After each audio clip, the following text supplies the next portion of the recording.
when we look at a company's value, ultimately it comes down to its cash flows and the growth of those cash flows versus the risks associated with generating those cash flows. So when we're looking at something like Uber, the reason why it's commanding such a high valuation is the fact that basically investors are perceive that Uber's potential for cash flow growth will exceed its cost base, and the risks associated with generating those cash flows are ultimately relatively low. And what's important to realize about this, though, it is what investors perceive. So when we look at something like Uber, even though we're still saying it commands quite a high valuation, I believe it's commanding a price, or at least it was when we did the podcast, of about $20.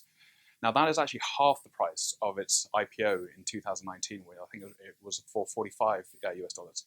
So what this means is that there's basically been a price correction where investors have actually now realized is perhaps the risks associated with those cash flows or the actual ability to generate those cash flows are not quite as high as when it IPO'd.